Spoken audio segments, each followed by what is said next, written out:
1989, a double milestone. The year 1989 marks a double anniversary in the spread of the Dhamma. It is now 20 years since S.N. Goenka left Burma to begin teaching Vipassana meditation in India, and 10 years since he began teaching in the West. Goenka ji has often told the story of how he came to India in July of 1969. The immediate reason was to help his ailing mother by conducting a Vipassana course for her benefit.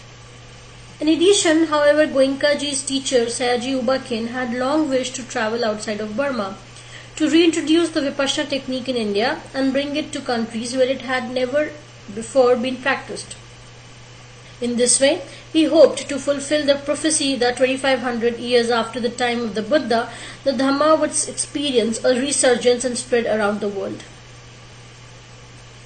On one occasion, Ubakin had accepted an invitation to teach abroad and had fixed dates for courses in India and America. In the end, however, travel restrictions prevented him from leaving Burma.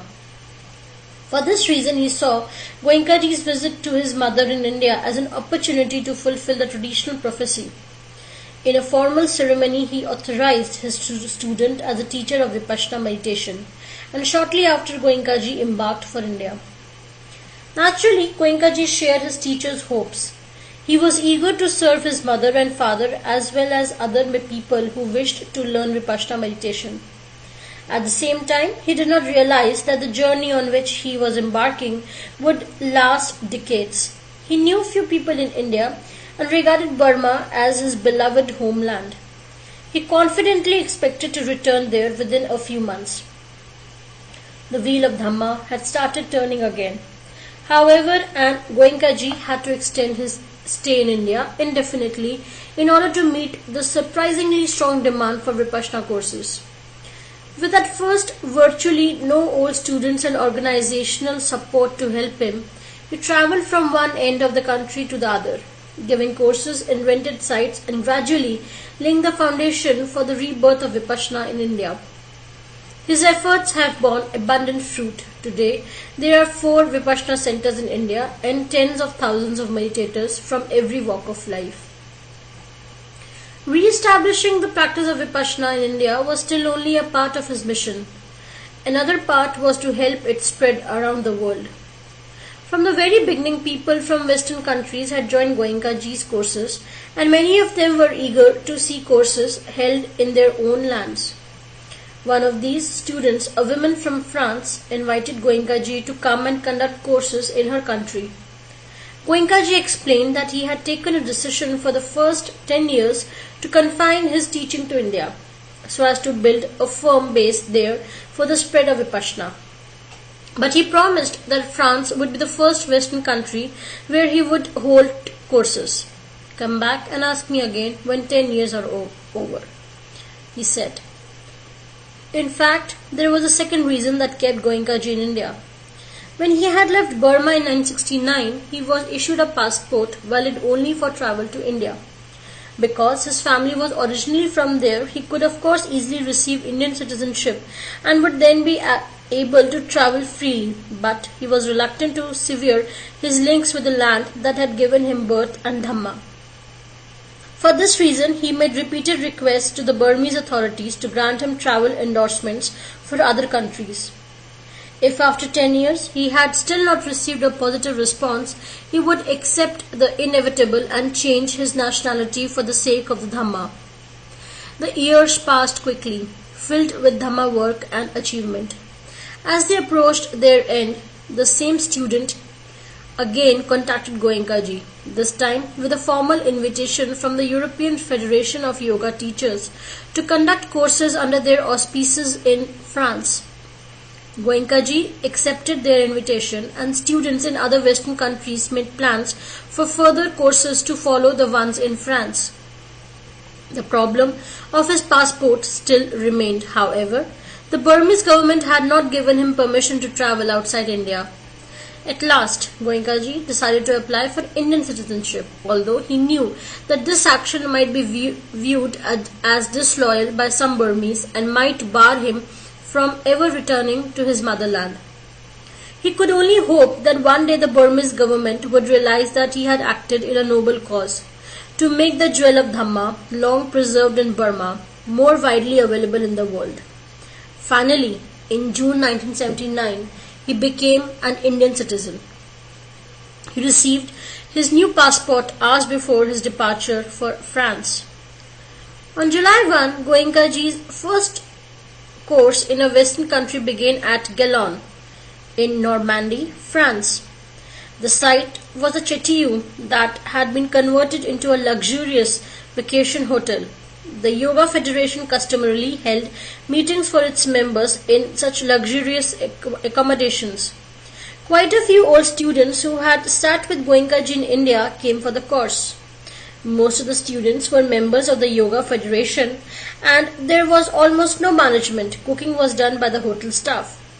The discipline was much laxer than at centers in India. Language presented a major problem. Taped French translations had been made of Goenkaji's discourses, but the recording quality was not good enough to use for a large group. As for the meditation instructions, no French version existed.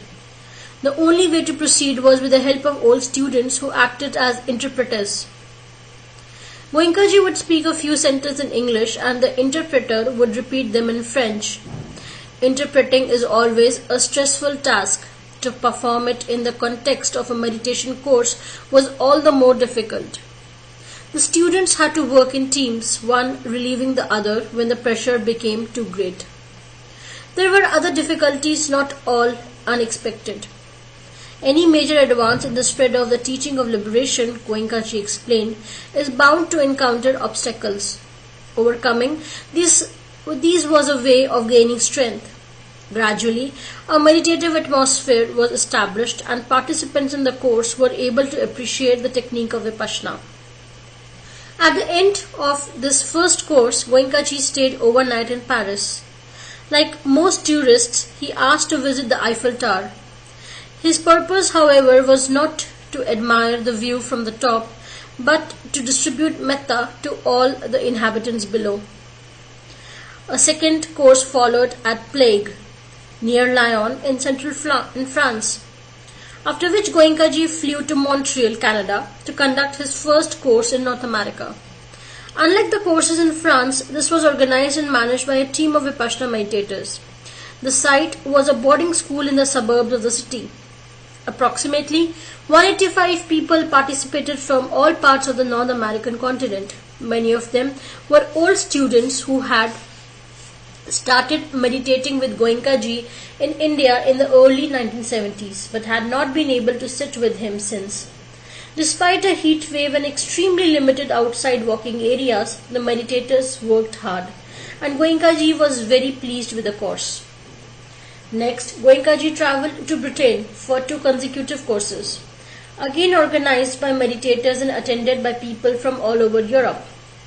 At these courses, the evening talks were videotaped for the first time.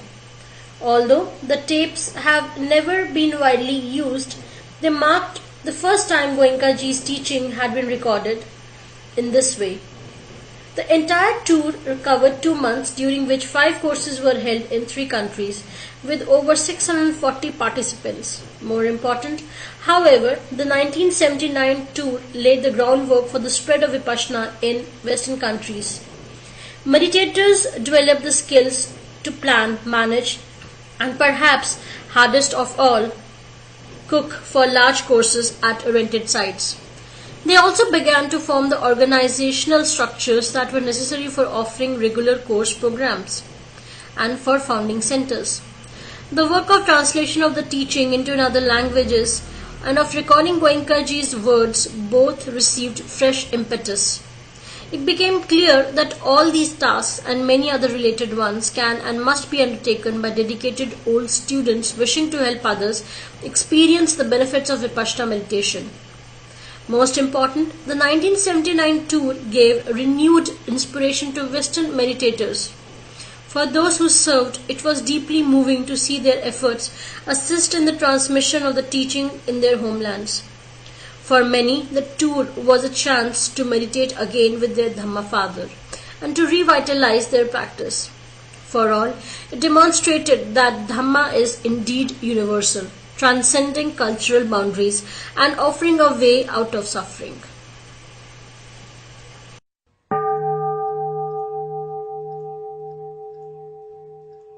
Dhammavani, the Vipassana Radio, an endeavor to bring the humanity together to walk on the path of liberation.